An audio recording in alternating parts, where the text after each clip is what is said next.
Crispy dosa যে বাসায় এত সহজে বানানো যায় এটা আগে আমি জানতামই না। আজ একদম সহজভাবে পারফেক্ট দোসার রেসিপি আপনাদের সাথে শেয়ার করছি। আজকের রেসিপি দেখে দোসা বানানো শিখে রাখলে বাহিরে আর কখনোই দোসা খেতে যেতে হবে না। ক্রিস্পি দোসা বানানোর জন্য প্রথমেই আমাদেরকে নিতে হবে আতপ চাল। এখানে আমি পোলাওয়ের চালটা নিয়েছি। বাটিতে 1 কাপ পরিমাণ পোলাওয়ের চাল নিয়েছি। এর সাথে হাফ কাপ দিতে হবে সিদ্ধ চাল, বাসায় যে নর্মাল চালটা দিয়ে আমরা ভাত রান্না করি ওইটা। তারপর হাফ কাপ দিতে হবে মাসকলাইয়ের ডাল। ক্রিস্পি দোসা বানাতে চাইলে এই ডালটা কিন্তু কোনোভাবেই স্কিপ করা যাবে না। এরপর দিচ্ছি 2 টেবিল চামচ বুটের ডাল আর 2 টেবিল চামচ মটর ডাল। সামান্য হাফ চামচের মতো মেথি দিয়ে ডাল আর চালটাকে মিশিয়ে নিচ্ছি। ডাল আর চালটাকে ভালো করে ধুয়ে পানি ঝরিয়ে নিতে হবে। এবার ডাল আর চালটাকে ভিজিয়ে রাখতে হবে কম হলেও 6 ঘন্টার জন্য। চাল ভেজানোর জন্য একটা টিপস শিখিয়ে দিই। হালকা কুসুম গরম পানি দিয়ে চাল ভিজিয়ে রাখলে দ্রুত ভালো একটা রেজাল্ট পাওয়া যায়। চালগুলো ভালো করে ভিজে গেলে এগুলোকে একটা মিক্সিং জারে নিচ্ছি। চালগুলো মিক্স করার জন্য 1 কাপ পানি দিচ্ছি। পানিটা একবারেই বেশি করে দিবেন না, অল্প অল্প করে বুঝে দিবেন। আর দোসার জন্য একটা স্মুথ ব্যাটার রেডি করতে হবে। ব্যাটারটাকে আমি একদম স্মুথ করে রেডি করে নিয়েছি। এই ব্যাটারটাকে এখন ফার্মেন্টেশনের জন্য রেখে দিতে হবে কম হলেও 12 ঘন্টার জন্য। তবে ওয়েদার গরম থাকলে টাইমটা একটু ভেরি করতে পারে। দোসা হচ্ছে আলু মশলা দিয়েই খেতে বেশি ভালো লাগে, তাই কড়াইতে তেল দিয়ে কালো সরিষা আর শুকনো মরিচের ফোড়ন দিচ্ছি। আদা কুচি আর 6-7টা কাঁচামরিচ কুচি দিচ্ছি। এগুলো একসাথে ভাজার ফ্লেভারটা দারুণ আসে, যেটা আপনাকে মুগ্ধ করবে। এর সাথে 1 কাপ পেঁয়াজ কুচি দিয়ে নরম করে ভেজে নিব।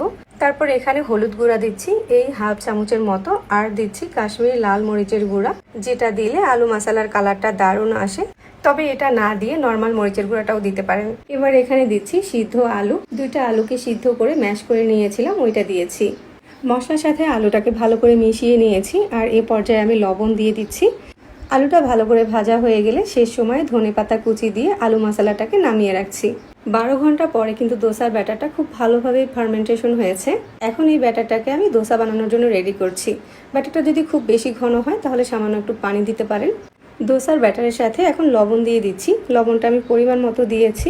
আর চিনির গুঁড়া দিচ্ছি 1 চামচের মতো। চিনির গুঁড়াটা দিলে দোসার কালারটা দারুণ আসবে।